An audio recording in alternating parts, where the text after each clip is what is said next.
Welcome to the podcast. Trinity of defense. Trinity meaning three areas of defense that can help you transform your team and get more wins. And I want to say that coaches used to go to coaches clinics. That used to be a thing. I know it's still a thing, but it's just nowhere near as popular or as widespread as it used to be because there's so much more information available online. You never even have to leave your house. YouTube, social media, there's just tons of good information out there. Sometimes bad information too. You kind of have to sort through it a little bit.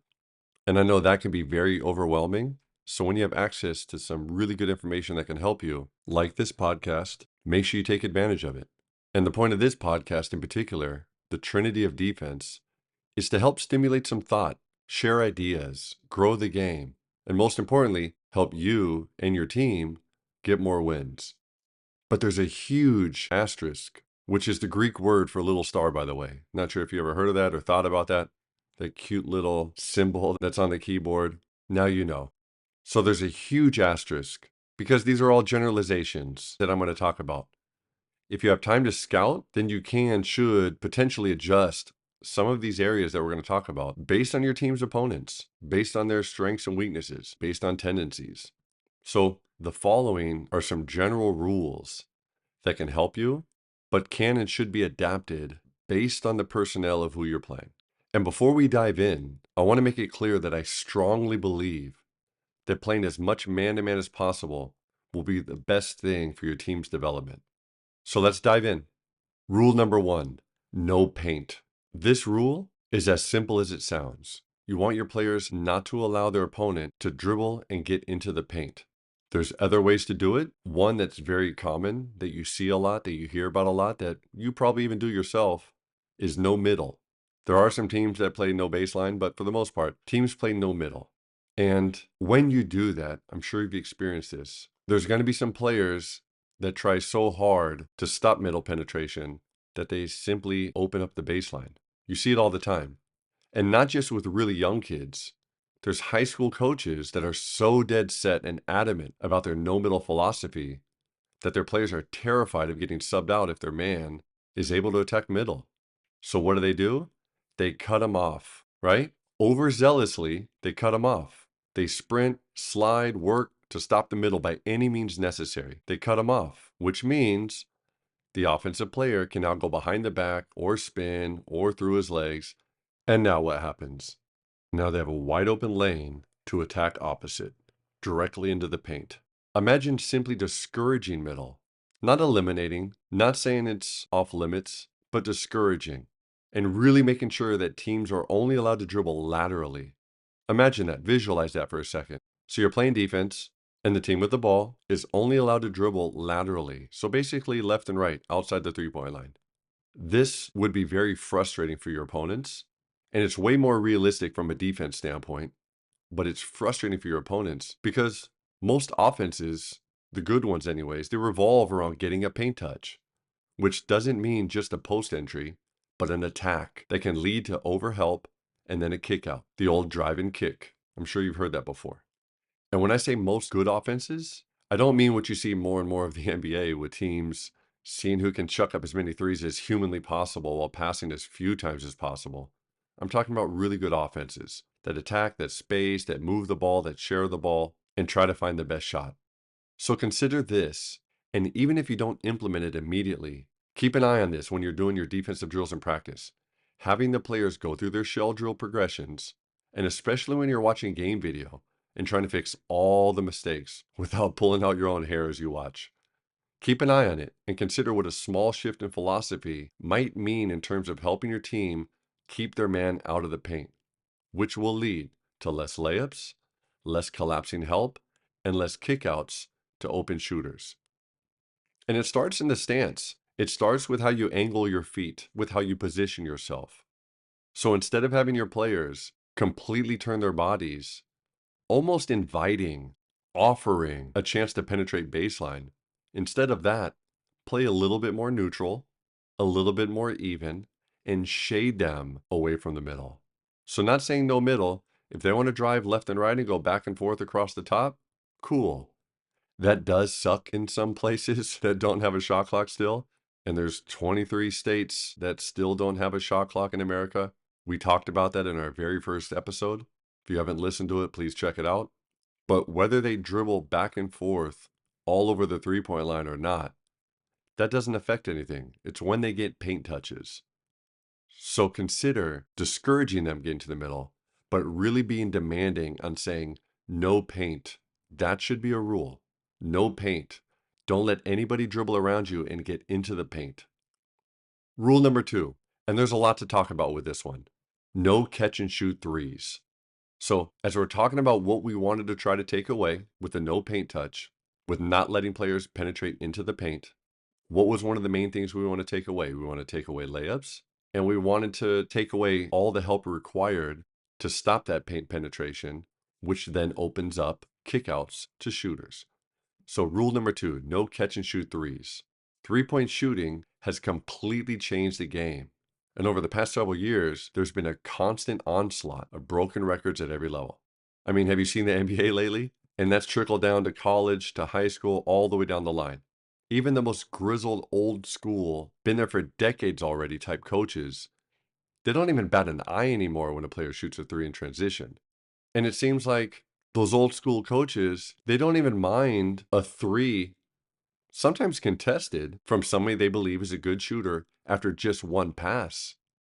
20 years ago, 30 years ago, that was a cardinal sin. That was a no-no. You had coaches that demanded, we got to get at least 5 passes. We got to get at least 7 passes. We have to make sure we kick it into the post, kick it out. We have to run through the whole cycle of the offense. Those days are done. And even those old school coaches accept the fact that the game has evolved, and they don't even bat an eye with all of these threes anymore. It's a different world now, and players are training and working on their shot like never before. So there's a lot more shooters out there, and almost all of them, seemingly every player on the court is at least semi-dangerous from three now, with the exception of the high school guys that are clearly football players squeezed into a basketball jersey. But even some of them, when you really think about it, it didn't used to be like that. The game has changed. It's evolved. And it makes sense, because think about what players do when they first step on the court. Like once their shoes are tied, they set their iPhone down for the first time all day. Seems like that thing is glued to their hands sometimes. Once they step in bounds, how many shots does it take before they start jacking up threes? Not long. And some players maybe take 1 or 2 shots before they already think that they're Trae Young. I'm not saying that's right, but it's absolutely what happens. So knowing that, it leads to the fact that they're much more comfortable shooting threes than ever before, because it's basically muscle memory for them. That's what they do the most. So do everything in your power to take away what they want. And keep in mind that almost every player wants to shoot threes. And mathematically, which threes are the easiest? Which threes do they work on the most? Which threes do they practice over and over and over again when they get to practice early or stay afterward, on the gun or Dr. Dish? Which threes do they work on the most? Catch and shoot threes. Some coaches are crazy. Hopefully you're not one of them, but some coaches literally go into games trying to take away everything, as if you're ever going to have a game when you completely shut the other team down. Listen, unless you're playing the worst team ever and there are a couple levels below you, like you're playing the 6th grade team and you're the high school varsity squad, you're not going to shut anybody out. It's not going to happen, not in modern basketball. So you have to pick your battles and find out what you can take away. And I'm telling you that you can take away catch and shoot threes. And by doing so, you'll give your team a huge advantage. Huge. It will frustrate your opponents, and they'll be forced to do things that they're not used to. And defensively, this means no more old-fashioned chop your feet 10 times, making that cute, choppy, squeaky sound with your sneakers on the hardwood that the older generation of coaches, they love so much. But keep in mind, they loved it way back when teams only shot like 1 or 2 threes a game. That's not going to work. That's not effective. The old school way doesn't work anymore. Your closeouts have to change. No more sprinting, long, long, short, short, short, like they used to call it. For your closeouts, that's not good enough, because shooters, they practice that shot until their arms are burning with their skills trainer. They work on that repeatedly. So running out, having a hand up, thinking that that's good enough to have a hand in their face, they practice that. They work on that. It might as well be an open shot for them. So you have to change your closeouts. You have to make your players sprint all the way out there and jump to take away those catch and shoot threes. Like literally jump in the air. Yes, your feet leave the ground, jump, and try to block their shot. Because everybody knows the old unwritten basketball proverb that when you get blocked out of bounds, you get the ball back anyways. But you better believe that the player who got blocked is thinking about it. And his mom and his dad in the stands, they still love him, but his boys are going to be joking him or her later on after the game because nobody wants to get blocked. It's embarrassing. Yes, you get the ball back, but it messes with you mentally and makes you overthink and start to question your decisions to the point that you're overthinking everything and over pump faking after that. So by having your defenders take away any catch and shoot threes and chasing them off the line by any means necessary, you'll need to rely on your help side, right? Which is what every coach works on to some extent anyways. See man and ball, man and ball, man and ball. You talk about that all the time. How many times do you say that per practice anyway? So you're going to block a couple threes, and I'll warn you right now, you'll also foul a couple times, at least early on until your players get comfortable and learn how to contest to the side of the shooter's body. But you can live with that because they're not going to get any catch and shoot threes that they work so hard on and so often on. You're going to take that away. So assuming that this player doesn't get blocked, they're either going to pause and pass it to somebody else, travel by shuffling their feet and just kind of panicking in that situation, or they're going to pump fake an attack. And once they attack, your help side should already be in the paint, waiting to help, and ideally ready to take a charge. So what's left for that player that wants to score so bad? They want to score so bad they can taste it. What's left after the three got taken away?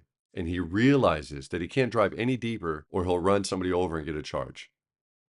Mid-range. That's it. Mid-range. That's what you have to come to terms with accepting, at least to an extent. Encourage and allow mid-range. This applies when you're in man or zone or any junk defenses. Encourage mid-range. We already talked about rule number 1, no paint. Now with rule number 2 being no catch and shoot threes, you have to be comfortable accepting that teams attempt arguably the least practiced shot in basketball. I'm not saying it should be like that, but it is.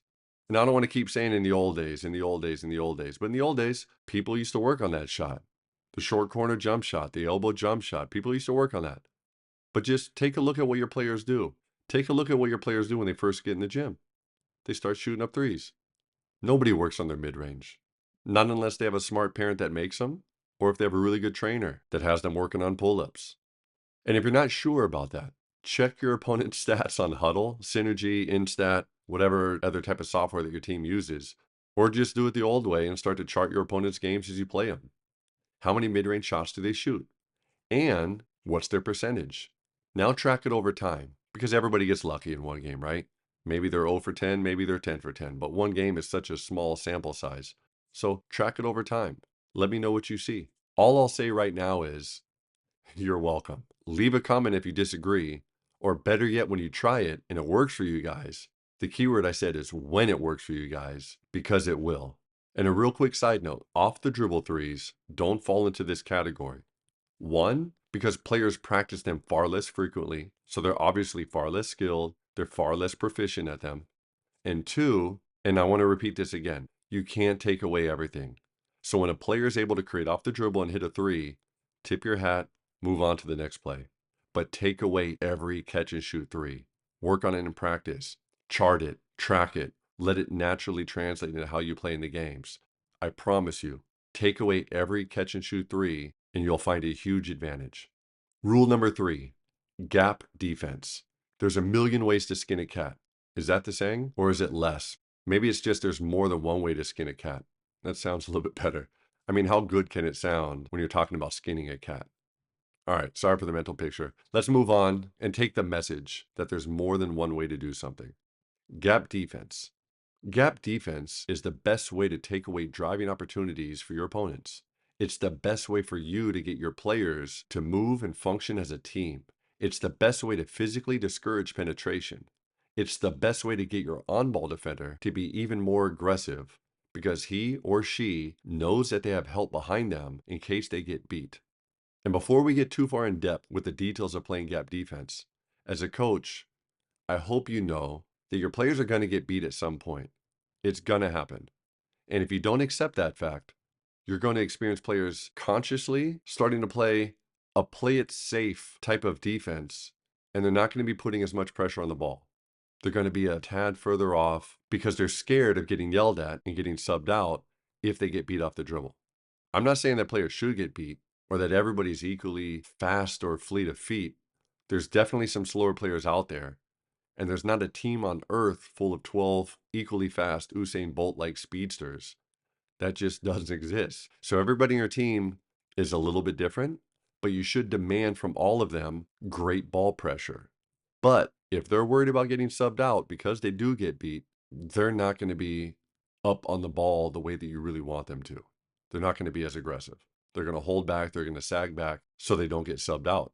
However, even your quickest guys will lose the zest and willingness to be aggressive without fouling, of course. Even your best defensive players will be more careful and cautious on ball if they're worried about getting subbed out if they get beat off the dribble. So you, as a coach, have a choice. Be a single-minded dictator, or maybe be wise enough to accept that it is indeed true that the player with the ball, the offensive player, always has the advantage. So we don't want them out there playing one-on-one, right? We want to play team defense. And again, I'm not saying that you have to tell them this, but cut them some slack and know that they'll get beat at some point. All of them. But you have to accept that if you want amazing 100% effort from whoever's guarding the ball. And now, if there's amazing ball pressure taking place, we're talking primarily about half-court defense right now. But don't worry, we'll dive into full-court pressure in a future episode. So, if there's amazing on-ball defense taking place, amazing pressure, and we know that he or she is going to get beat off the dribble at some point in time, if you already have players in the gap, it's going to be really, really hard for them to penetrate and get all the way to the hoop because of the wall of feet, legs, hands that are going to be in their path. There's ways for talented players and skilled passers to create something out of that situation. But we're talking about basketball players here, and they want to score, right? So we're getting the ball out of their hands so their next teammate can be faced with the same dilemma. And to be really clear, I don't want to assume that everybody listening knows what gap means, but sometimes you get lucky in life when trying to figure out a new term. I remember one time in Europe, a sponsor asked me what break a leg means. And I immediately and casually answered, it means good luck.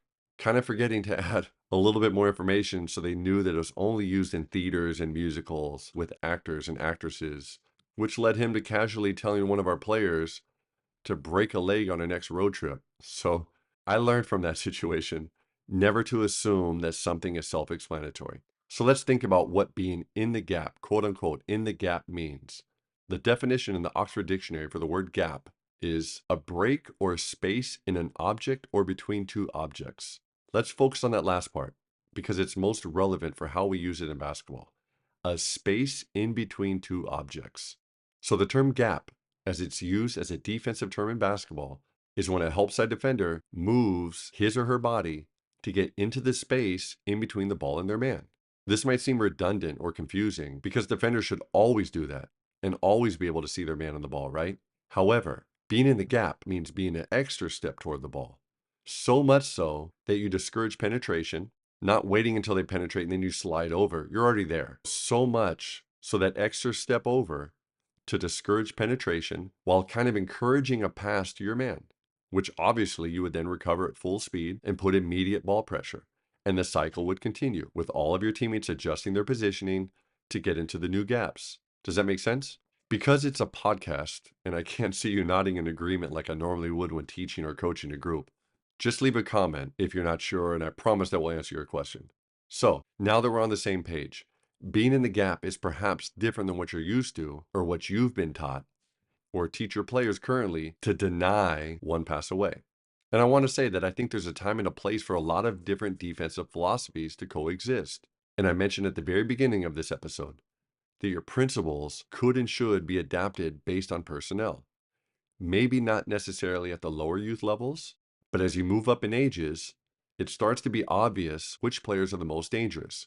The leading scorer, the best low post player, who the best shooters are, all the way down the line. So when you've had a chance to scout or have the luxury of having an assistant coach or two or three that does your scouting for you, and you come to the conclusion that one player in particular is by far way more dangerous than anybody else, perhaps you'll do some things differently in terms of denying or everybody shading toward him or her, or trapping as often as possible just to get the ball out of their hands. So for the sake of this, the Trinity of defense, let's make sure we focus on the big picture and the macro, which is the Greek word for big, instead of on the microdynamics, which you would adjust with scouting. And with micro, you can probably guess that that's the Greek word for small. I didn't intend for this episode to be a Greek language lesson, but sometimes you get lucky in life. You're welcome. Playing deny team defense obviously means that any player that isn't guarding the ball, but is one pass away from the ball handler, positions their body so that it's impossible for the player with the ball to make a pass to your man, who's typically standing somewhere along the perimeter, generally outside the three-point line. This has its pros, but it also has its cons. But the biggest con is that you're not in position to help your teammate who's aggressively poking, prodding, sliding with the ball handler. And when you're on the ball, ideally no more than one arm's length away, close enough to touch, close enough to put pressure at all times. So the biggest con from playing deny defense is that your teammates aren't in a position to help you because you want that player, you want that on-ball player putting so much pressure where best case scenario, they're trying to get them to turn their back, lose vision of the basket, lose vision of some of their teammates because the pressure is so good. But like I said, if you want that, you have to know that they might get beat here and there. And if they get beat and their teammates aren't there because they're denying one pass away, that paint is going to open up more than you want. Most players aren't as good at cutting anymore. They stand around hoping they're going to get the ball so they can shoot threes. That's what they do. That probably sounds funny or like I'm trying to make a joke, but it's the sad truth. They stand around calling for the ball. It takes good coaching to get players to move on offense and to at least have some semblance of cutting and spacing. But even then, it's mostly robotic and premeditated. It's so predictable that they don't get a whole lot out of it. It's better than nothing, but it's just false movement for the sake of movement. Know what I mean? Robotic-like. For example, when they're overplayed, denied, they go back door. That's static. That's predictable. That's easy to stop. But great coaching, on the other hand, can get players to know when and how to cut.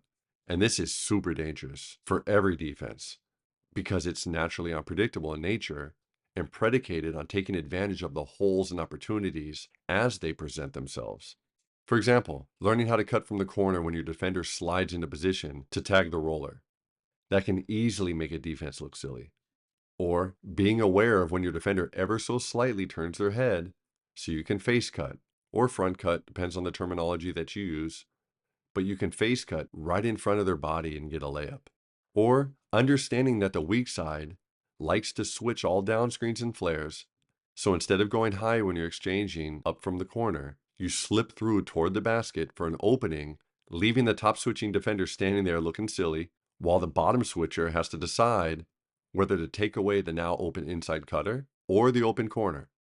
But let's put our mathematician hat on for the sake of this discussion and come to the conclusion that most high school teams, which would then obviously mean that almost all youth teams, do not cut, move, and space at a high level. So if we play the gap instead of denying one pass away, we're most likely doing so against teams that don't move, don't cut, and don't space at a high level, because that takes great coaching and time and experience and repetition and video study and reps and reps and reps.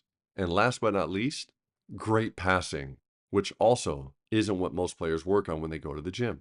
There's not a ton of skills trainers out there that are teaching players how to pass with either hand, how to pass fake, how to work on the right passes. If you find one that does, stick with them because that's a really good one. So, if we can agree that playing the gap takes away penetration, we're also challenging teams to be really crafty and clever with their cutting, which most likely they won't be. Again, keep in mind, I'm assuming that the listeners out there aren't coaching in the Hero League. Not yet, anyways. Whereas playing deny invites some very predictable backdoor cuts that surely we can bump and take away, but you should be more concerned with how it also invites penetration into the paint, which can lead to layups and kickouts for open catch and shoot threes, which we already talked about in rules 1 and 2. So the Trinity of defense.